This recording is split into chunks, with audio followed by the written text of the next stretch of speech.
Hey folks, welcome back to the podcast, Evil Dungeon Master Universe Podcast. I am your host, Evil Dungeon Master Vince, and today is Tuesday, a new day for everybody. So what do you think? What do you want to talk about today? Well, I figured today we're going to talk about, fumbling, critical failures, things like that in your games.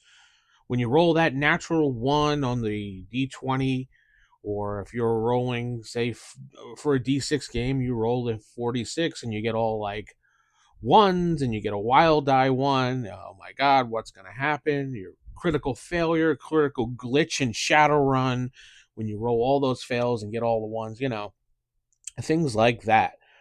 Or, in Ghostbusters, when you get the ghost die and you completely fail. Bad things happen. Bad things happen when you roll a critical fumble.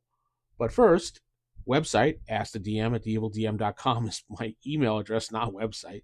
Theevildm.com is my website, where I'm putting up write-ups and stuff like that for my games that I'm currently running and stuff like that. You can also enjoy listening to Starfinder, our game for Roll High or Die, and Unisystem Shadowrun, which is kind of an interesting game we're playing. We had the third player, Rob. He did very well in joining the group and trying to fit in, and hopefully you guys enjoy the episodes. But rolling a critical fumble, how do you handle it in your game is the big question of the day. In my games, I generally will, when it's coming to D20 games, when you roll that 1, I generally will say one of two things. 50-50% chance. Either you drop your weapon or you hit somebody in front of you if you're using a ranged weapon. If you're using a melee weapon, I say it's 50-50, you drop it or you throw it. Now, sometimes in some games I've made little charts up for failures as far as, do you hit another person? Do you hit yourself? How much damage you do? It's not, generally it's something that you do for fun, because if you're going to do the critical 20 rule, then why not do a critical failure rule?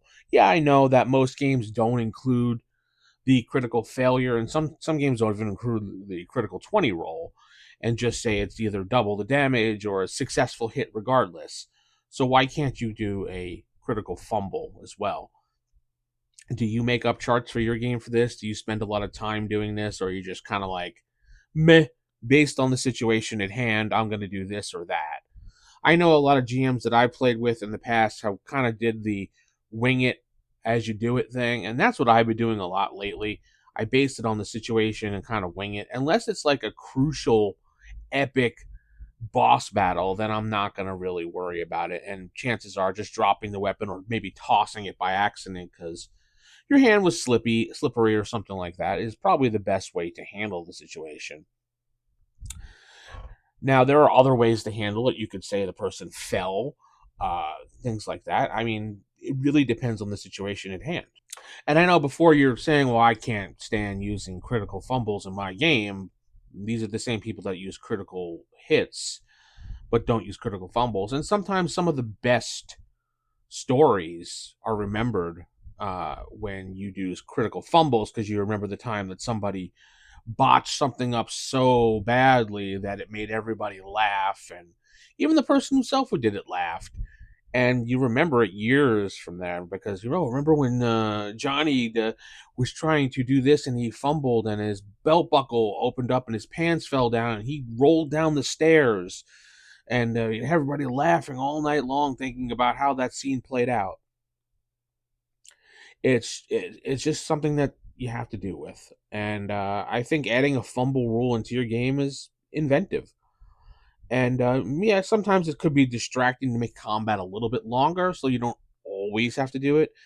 And there's only really a 5% chance you're rolling it on a d20. So, the chances you're rolling a natural 1, and if you want as the DM, you can always just be like, yeah, you miss, and you lose your action for the turn. Or you lose your action next turn because you have to recover. A lot of times I've done, you rolled a 1, you completely missed, critical fumble, you swung so hard that maybe you pulled your shoulder out, or you pulled your shoulder for a moment, so next turn you lose your action. Something like that can be easily done, And I think that'd be a great way to just kind of move it along. Or if you're that type of person that likes to use charts, like using, I don't know, like Roll Master or something, because I've been reading Harp lately, and I'm finding it interesting how they have the little charts and for everything.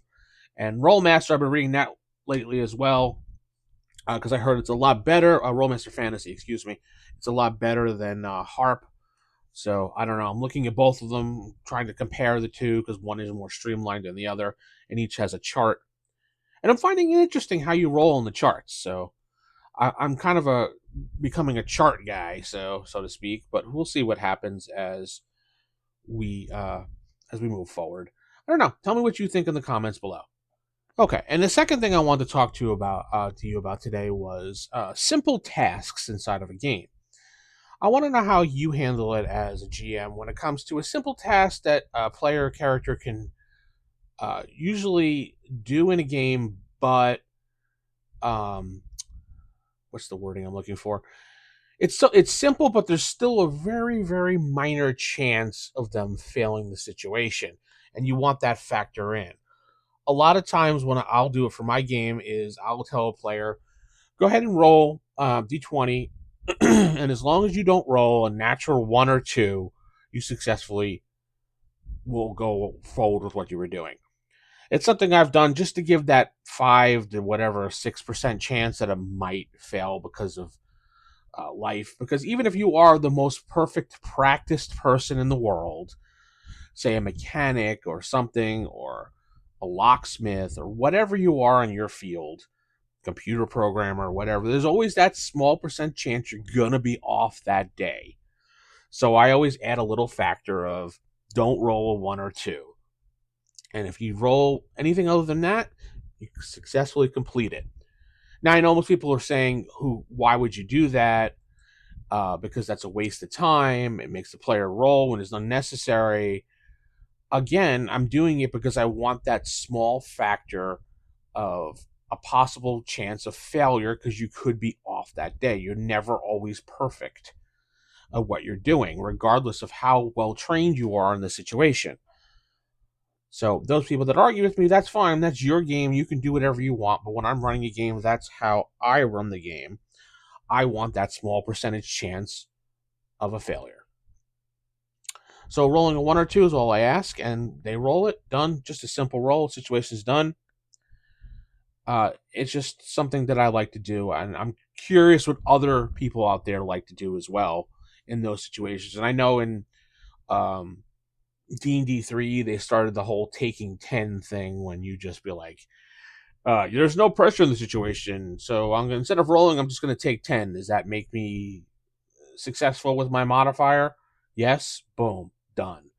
You could even do taking 20, which is also another rule as well, but that also says you're doing it for at least 10 minutes or so with no pressure. I never liked the take 10, take 20 rules at all. I get the idea of speeding up things in the game, but again, I make them roll because I want that small percentage chance that maybe that day they had a bad day. They woke up late.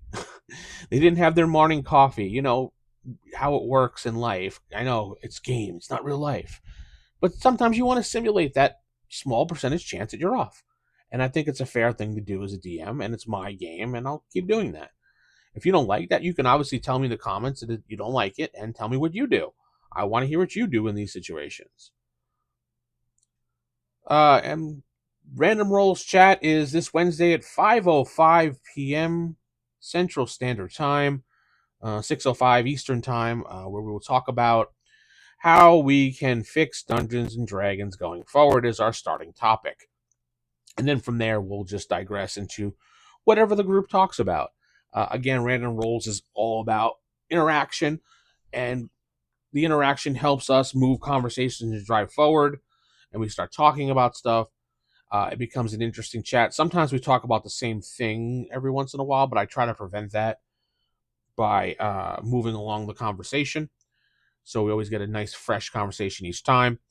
People generally have a fun time in the chat, trying to trigger me with spiders. Yeah, you know who you are. Anyway, we'll see you for that. And then Friday is our members only chat for the YouTube channel. Keep it original, keep it old school. Good night. God bless, and we'll talk to you tomorrow. Good night, folks.